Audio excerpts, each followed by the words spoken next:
The real verdict is going to be November 5th by the people. And they know what happened here, and everybody knows what happened here. We have a country that's in big trouble, and we will fight for our Constitution. This is long from over. Thank you very much.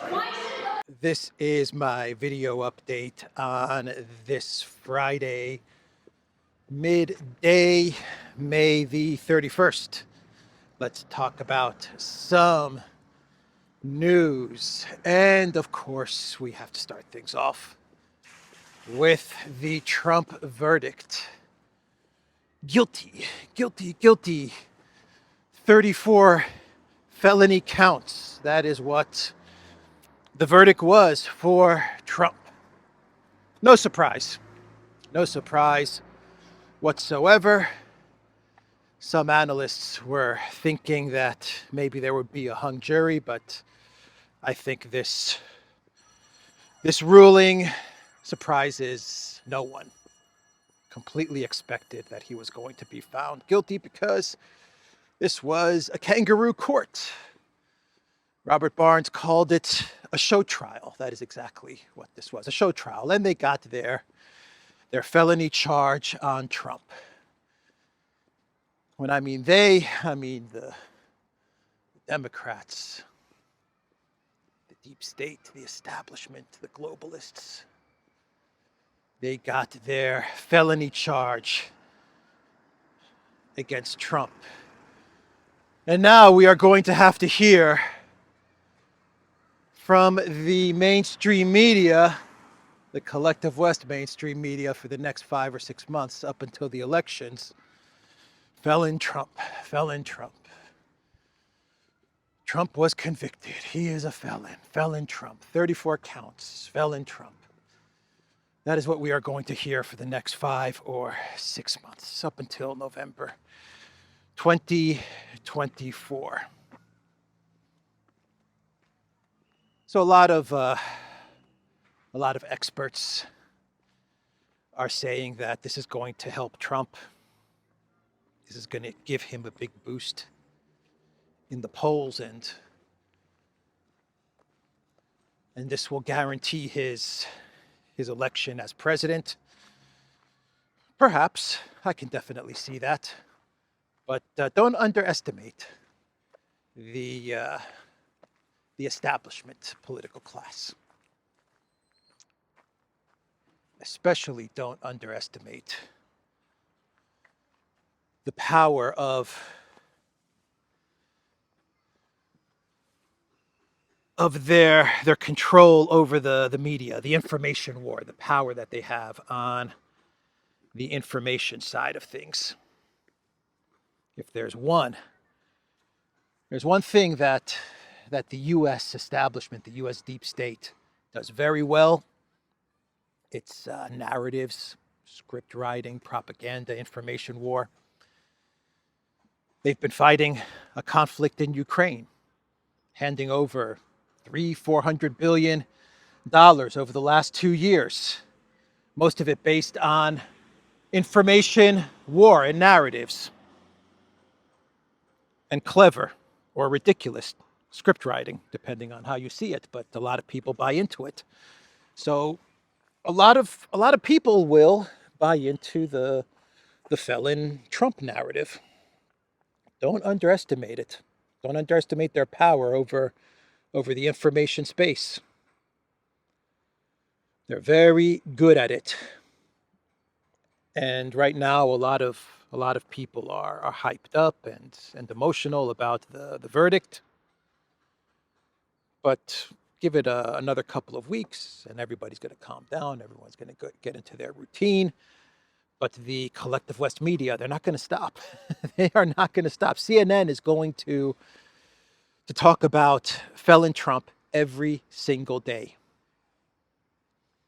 MSNBC every single day. The New York Times every single day. They're gonna go on and on about felon Trump, like they do about dictator Putin, right? Dictator Putin. Churchill Elensky. So, after 3-4 months, who knows? People, the independent voters, they might They might start buying into the felon Trump. I can't vote for a felon Trump, they might say. It's possible. I also believe that this will help Trump. I believe at the end of the day, this will help Trump get elected, get reelected. But I don't underestimate the power that they have with their narratives.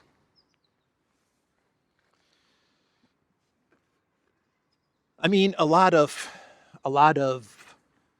conservative analysts, conservative Inc., like Fox News hosts, Republican lawmakers like Ted Cruz, neocon Marco Rubio, they go on and on about dictator Trump, right? The entire Fox News lineup talks about dictator Trump, dictator Putin. They talk about dictator Putin all the time. He's a dictator, he's a dictator, he's a dictator.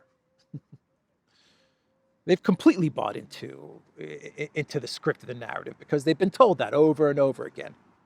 Russia's a gas station masquerading as a country. Russia's a gas station masquerading as a country. They said that for 10 years, and they actually believed it. They believed it so much that they thought they could sink the Russian economy with 16,000 sanctions. So what I'm trying to say is they're going to talk about felon Trump and 34 counts of felony guilty verdict. And they're going to go on and on about it nonstop, 7 days a week for the next 5-6 months. And some people might be affected by it. We'll see. We will see. But they got what they wanted, which is they got to the conviction, and now they can brand Trump as a felon, which was the overall goal of this show trial. From what I understand, they're not going to put Trump in prison. That's my understanding. I'm not a legal expert on this, but every analysis that I heard and read today says that most likely Trump's not going to be looking at prison time. There's a very, very small chance, from what I understand, of some sort of house arrest at Trump Tower. Very, very small chance of that. I don't know. And a small chance that maybe they hold Trump in prison during the sentencing, which is coincidentally 4 days before the Republican convention. That's when the sentencing is going to take place. And my understanding of the sentencing procedure is that it can take a day or it can take a week or two. So they may actually keep Trump busy in sentencing during the convention. That's also a possibility. But we'll cross that bridge when we get to it. For now, that was the big news. Very big news, historic news. Biden is really destroying the United States, man. He is. The Biden White House, because it's not Biden, the Biden White House is just a freaking wrecking ball. I mean, they are a wrecking ball inside the United States, outside of the United States. I mean, what a freaking wrecking ball this administration is. And we'll see what will happen with Trump. We'll see as we get closer to the sentencing and the Republican convention. We'll see what happens. I think they're going to go hard after Trump. I don't think they're going to let up. I really don't think they're going to let up. The media is going to go hard against Trump, and I think the Biden White House and the establishment legal apparatus is going to go hard after Trump. I don't think they're going to let up. So let's move on now and talk about the other big story from yesterday. I've cut in my notes here. No one is above the law. No one. They love that line, huh? No one is above the law, as they were celebrating the Biden supporters, the establishment, the neolibs and the neocons. No one is above the law. They love that, except for Hillary and Biden and Bush Jr. and Bush Sr. and Cheney and Blinken. But no one is above the law. Just so I understand, and I'll be done with the Trump topic. Just so I understand, Trump was found guilty of signing a check to his giving a check to his corrupt lawyer, who during the trial admitted that he was stealing money from Trump's company, so that this corrupt lawyer could pay off a prawn star that allegedly Trump hooked up with, and Trump denies hooking up with her. And this was in 2017. Let's go to the other big story from yesterday, which is that Biden, Biden quietly, according to Politico, Biden quietly gave Ukraine permission to use U.S. weapons to hit Russian territory. He quietly gave the permission. Quiet. You know, when Biden lowers his voice, and then he raises his voice, then he gets angry when he goes into Dark Brandon mode. I quietly gave Ukraine permission to hit a Russian territory. I'm Dark Brandon. Oh, man. So I've been saying this for many weeks, that this was already decided, right? Many weeks I've been saying that the permission for Ukraine to hit Russian territory from the United States was given many weeks ago, and everything that we're seeing play out over the past couple of weeks is just theater. And sure enough, that is exactly what was reported yesterday by Politico. The permission was already given by Biden. And Ukraine yesterday, they, from what I understand, I'm not 100% sure on this because I haven't seen anything from the Russian Ministry of Defense, but from what I understand, Ukraine used U.S. ATACMS along with surveillance, targeting, all of that stuff to hit ferries, 2 ferries in Crimea. Do I have that right? ATACMS have hit the Kerch Strait ferries yesterday. Yep. They hit 2 ferries in the Kerch Strait.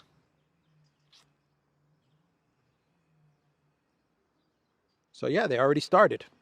And according to Politico, Biden told Ukraine, the orders from Biden is that you can't use, you can use U.S. weapons to hit in the Kharkov direction, even though yesterday they hit it. Just proves that this is all bogus. This is all BS, what Politico is reporting as far as Biden's conditions. Biden's conditions, according to Politico, are that you can only use U.S. weapons to hit Kharkov in the Kharkov direction, and you can't use ATACMS. Those are the conditions that Biden has placed on Ukraine. But yesterday, they used ATACMS along with surveillance and targeting to hit the ferries in the Kerch Strait. We know where all of this is going. In a couple of weeks, we're going to get an article from Politico, which is going to say that Biden quietly, secretly gave Ukraine permission to use ATACMS in the Kharkov direction. And then 2 weeks later, 2 weeks after that, we're going to get another article, this time from the Washington Post, saying Biden quietly gave Ukraine permission to use ATACMS anywhere inside of Russia.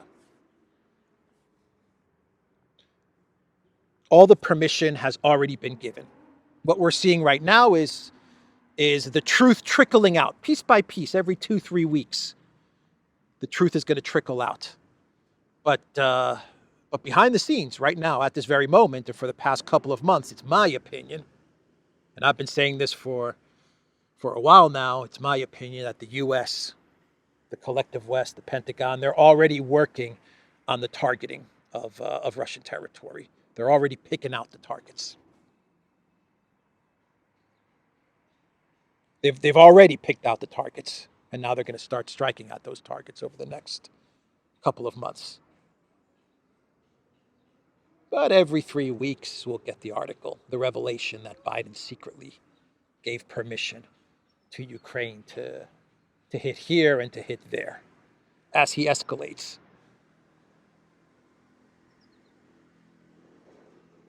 But Trump's the bad guy, right? Trump's the bad man, right? Because he gave a check over to Cohen, who when he was on trial admitted that he over invoiced and pocketed $30,000. But Trump's the bad guy. This guy's taking us to World War III. No problem. That's World War III, all good.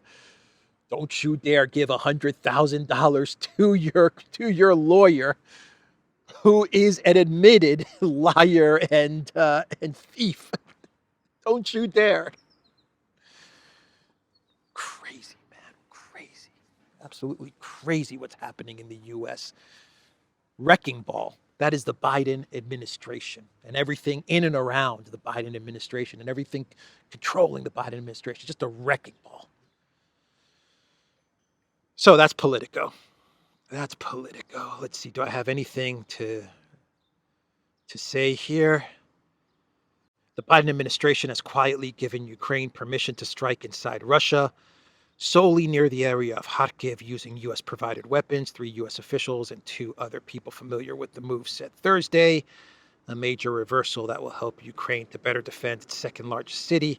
The president recently directed his team to ensure that Ukraine is able to use U.S. weapons for counterfire purposes in Kharkiv, so Ukraine can hit it back at Russian forces hitting them or preparing to hit them, one of the U.S. officials said, adding that the policy of not allowing long-range strikes inside Russia has not changed. Okay. As I just said, that is what Politico reports in this article. Matt Gaetz said, the inconsistency with the Biden administration on this is alarming. The U.S. policy has been that Ukraine cannot use U.S. weapons to strike targets in Russia in the midst of this proxy war. With Russia, this policy has been at least one reasonable attempt to limit escalation of hostilities. With this change in policy, the Biden administration is risking even further serious escalation, the consequences of which could be World War III. And Marjorie Taylor Greene said Biden secretly gave Ukraine permission to strike inside of Russia with U.S. weapons, an escalation that could lead us to direct war with Russia. Not only does Joe Biden have dementia, he's insane. The U.S. should be pursuing peace, not world war. So that's Gaetz and Marjorie Taylor Greene. The president of Finland, Mr. Stubb, said that he considers it acceptable to use weapons received by Ukraine from Western countries to launch attacks on Russian territory.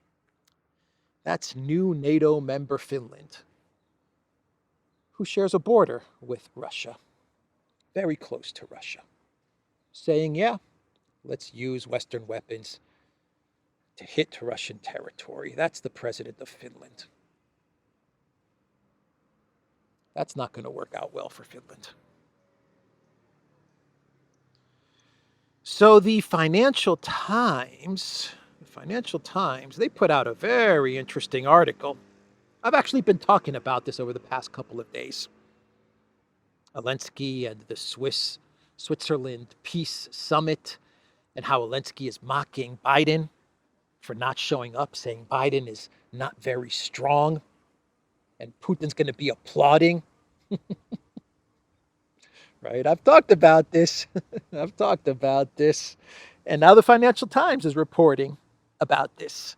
U.S. to offer Ukraine security pact as tensions rise between allies. So the Financial Times, what this article is mainly about is a bilateral agreement, a security agreement that's going to be signed between Biden and Elensky at the G7 meeting. And the Financial Times is saying that this bilateral agreement is going to ease some of the tension that right now is very apparent between Elensky and Biden, between Ukraine and the United States. And Elensky is very disappointed and very upset with the United States, mainly because it looks like Biden is not going to be going to the Switzerland Peace Summit. And that has really hurt Elensky. I mean, it's really hurt Elensky. Volodymyr Zelensky's frustration with Joe Biden was laid bare this week when the Ukrainian president rebuked his U.S. counterpart in unusually blunt terms, saying Biden's plan to attend a Democratic fundraiser rather than Ukraine's peace summit on June 15 and 16 was not a strong decision. One Zelensky-appointed senior government official who spoke to the Financial Times about the U.S.-Ukraine relationship said, "We are further apart than ever since the war started. It is very, very tense. We're further apart." Zelensky is far apart from Biden. He feels very hurt. I don't know you anymore, Biden. I don't know you. I don't recognize you anymore. I feel like there's a distance between us, Joe. We were so close. Me and you, simpatico. We were friends. We were buddies. We were amigos.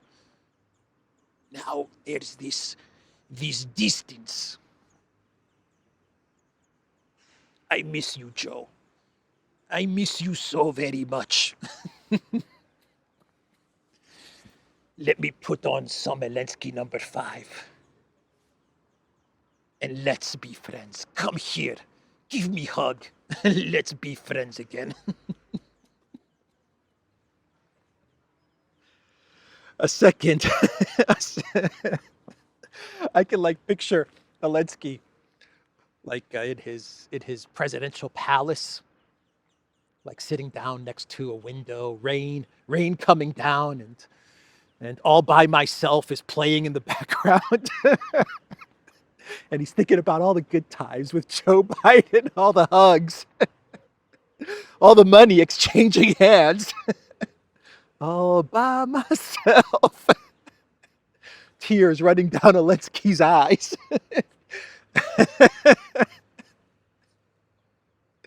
I miss you, Joe. I miss you so very much. Let's see. A second senior Ukrainian official said Zelensky has grown more emotional and nervous over the situation on the battlefield and what they say the president sees as Washington's eagerness to start negotiations with Russia, despite the White House stating in public that it is entirely a decision for Kiev to initiate such talks. Zelensky thinks they want the war to go away before the U.S. election, the official said. Yeah, I don't know if they want the war to go away, Zelensky. I think they don't want your government to collapse. They don't want Ukraine to collapse before the election. That's obvious. Absolutely. It's all about the election, Elensky. A third senior Ukraine official used the word paranoia to describe the feeling inside the presidential office in recent months, as Zelensky and his team have worked to prepare for next month's peace summit. Zelensky has deep anxiety about the military situation, but especially about the peace summit in June, the official said. Anxiety, paranoia, emotional, nervous. All about this peace summit. You know what's going on? I'll tell you what's going on.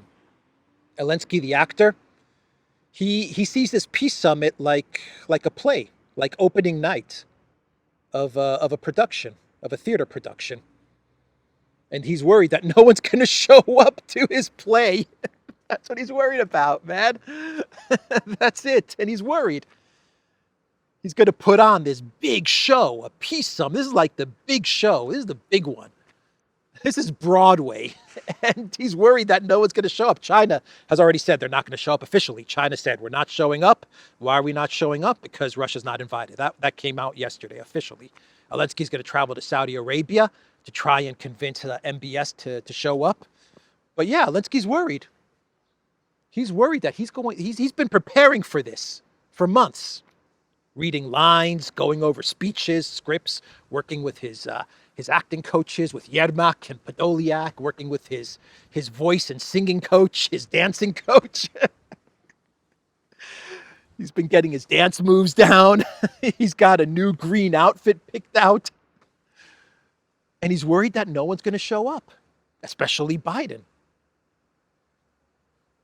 Yeah, that's what's going on here. Elensky's office wrote a memo on May 26 that outlines talking points for officials and MPs to use when speaking with Western partners and media about the summit, and specifically instructs Ukrainian officials and lawmakers to pile public pressure on Biden and Xi. Several members of Elensky's own government said they are beginning to worry about the methods employed by their president to communicate with the U.S. One said that Zelensky was very irritated with Biden, adding that they were concerned about openly provoking the White House. What do you say in America? A fourth Ukrainian government official asked the Financial Times. Do not bite the hand that feeds. So Elensky was he was so upset, so hurt. He was so hurt at the fact that Biden was not going to show up to this peace summit that he actually wrote a memo to his staff to ridicule and mock Biden. I've been reporting on this for the past 3-4 days.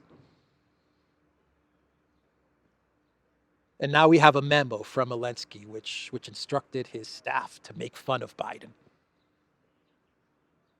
to bait him, to humiliate him, to embarrass him into coming to Switzerland. And I love the last line here from the Financial Times from one of the anonymous Ukrainian officials. Do not bite the hand that feeds you. What is that? Says everything, right? Do not bite the hand that feeds you, the United States. Yeah. Don't make fun of Biden, Elensky, because if we keep on making fun of Biden, we're not going to get our next $100 billion. All right. So enough of that. From Elensky, we can now talk about Macron. More big news, which is that, according to Reuters, France plans to send military instructors to Ukraine. I talked about this story 2-3 days ago, and how Sirski and his big mouth said that they have signed a document, an agreement for French instructors to start arriving in Ukraine. And then the Ukraine Ministry of Defense said, no, that's not accurate. Yes, we are in talks, but we haven't signed any documents, but these are advanced talks. Well, now we're getting news that French instructors will indeed start landing in Ukraine. The unnamed diplomats told Reuters that Paris hoped to forge and lead a coalition of countries that would offer training assistance to Kiev. France reportedly would initially send a limited number of personnel to assess the modalities of a mission before dispatching several hundred trainers. Training would focus on demining equipment and warplane maintenance to be provided by the West. Paris would also finance, arm, and train a Ukrainian motorized brigade. Reuters added, the arrangements are very advanced, and we could expect something next week. The agency cited one of its sources. Elensky's going to be visiting Macron very soon, and it's expected that they're going to announce French troops in Ukraine when Elensky meets with Macron. France is going to war with Russia. That's simple. It's that simple. Boots on the ground. French boots on the ground in Ukraine.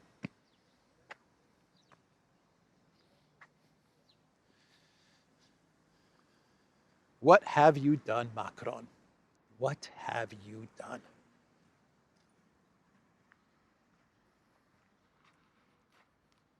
We are going to see big trouble hitting France. Big trouble. Big trouble is coming Macron's way because the Russian military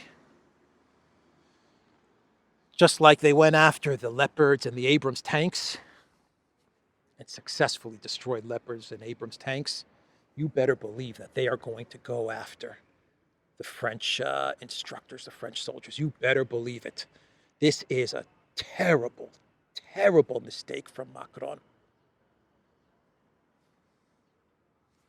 But it looks like the decision has been made. So let's do a couple of more stories and we'll wind this video down. Fico, by the way, some good news. Fico, the Prime Minister of Slovakia, has been discharged from the hospital. He will go home, from what I understand, and continue his treatment from home. It's a long road back to health for the Prime Minister of Slovakia, but the good news is that he is out of the hospital or will soon be discharged from the hospital. So that's a bit of good news. We have an opinion piece on CNN from Adam Kinzinger and Ben Hodges, the two smartest military analysts in all of CNN. Kissinger and Hodges. Kissinger, who actually believed that the ghost of Kiev was real. He actually tweeted photos of the ghost of Kiev, and it was some comedian or some actor in an airplane, and Kissinger actually thought that was the ghost of Kiev. And then you have Ben Hodges, who's been wrong about everything when it comes to this war. Everything. You name it, Ben Hodges has been wrong about it. I believe Ben Hodges said that Ukraine was going to capture Crimea either last summer. Last summer, I think he said, he said that Ukraine was going to surround Crimea or capture Crimea. The guy has the absolute worst track record when it comes to the conflict in Ukraine. But they wrote an opinion piece on CNN with the title, "Time to Call Putin's Bluff." And this really gives you insight as to how the dumb warmongers and neocons think with regards to escalation with Russia. Here's a quote from the opinion piece. "In almost every one of these cases, Russia threatened escalation, an attack on NATO, or the use of nuclear weapons. Each time the bluff was called and Ukraine was able to better defend its territory." Basically, what Kissinger and Ben Hodges are saying is that Biden needs to escalate and escalate hard because Russia's not going to do anything. And they say that every time Biden provided wonder weapons, whether it was Abrams tanks or ATACMS or Javelins or whatever, Russia did nothing. And so Biden can continue to escalate and really shouldn't worry about a Putin saying he's going to respond to the escalation or any type of tactical nuclear threats or anything like that. That's basically what Kissinger and Ben Hodges are saying in this article. And of course, they talk about all the Ukraine military successes, like the siege of Kiev and the Great Kherson counteroffensive and Snake Island, because they actually believe that stuff. Kissinger and Hodges. Oh man, the propaganda works. Propaganda works. Do not underestimate the propaganda of the U.S. deep state establishment. Do not underestimate it. It absolutely works. All right, let's do some clown worlds. Wrap this video up. So, Zakharova was asked to clarify Russia's stance towards Zelenskyy. What kind of status does Zelenskyy have with Russia, since he's not the legitimate president of Ukraine? And Zakharova, she said that Elensky is the ringleader of the Kiev regime, whose legitimacy is disputed in Ukraine. He's a clown. He's a ringleader, right? He's part of a circle. He's a ringleader. Yeah, I just thought that was funny. That was a funny response. The ringleader, Elensky, who misses Biden so much. What else? Trudeau and Macron from Reuters, exclusive. To help Airbus, Macron pressed Canada to ease Russia titanium sanctions. Interesting story. From what I understand, there are factories in Canada which which need Russian titanium to manufacture parts for Airbus planes. And Macron, he called up Trudeau and he begged Trudeau not to sanction Russian titanium because Airbus needs that titanium. Interesting, huh? That's Macron. And now he's sending French troops into Ukraine to fight the Russians. But when it comes to Airbus and titanium that Airbus needs from Canada, which is getting it, from what I understand, from Russia, Macron is calling Trudeau and asking for favors. Bonjour. Bonjour, Justin. This is Macron. Bonjour, Trudeau. Comment allez-vous? Hey, Emmanuel. How are you? It's good to hear from you. What can I do to help? Justin, could you do me a favor and not sanction titanium at your Airbus factories from Russia? Because our Airbus planes need that titanium. Sure, Emmanuel, I can do that for you. No problem. What's titanium? Don't worry about it, Trudeau. Just don't sanction the titanium from Russia. Airbus needs it. Airbus, yeah, Airbus. That's pretty incredible, Emmanuel, that you have buses that can fly. Trudeau, you idiot. Airbuses are planes. All right. And finally, we have this photo of Trudeau with some, I don't know who this guy is. I really don't know who this guy is, but they're showing off their socks. And this is, I guess, from yesterday. This photo started to appear on social media. And obviously they exchanged socks. So Trudeau has one pink sock and one blue sock, and the other guy is wearing one pink sock and one blue sock. I guess the pink socks were Trudeau's, and they exchanged one of the socks with each other, and they're showing it off. As if the Prime Minister of Canada, who is heading towards war with the collective Western NATO with Russia, has all kinds of other problems in Canada, inflation, the economy, all kinds of problems. And what does he do? He's exchanging his one sock with this other guy. Who is that other guy, by the way? I tried to find out who it was, but I couldn't find out who it was. Anyway, that's kind of disgusting. That's very disgusting.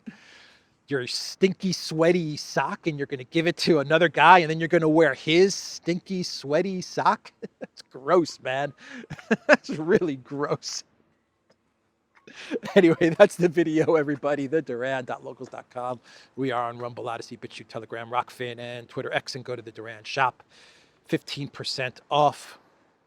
Use the code GetReady15. Take care.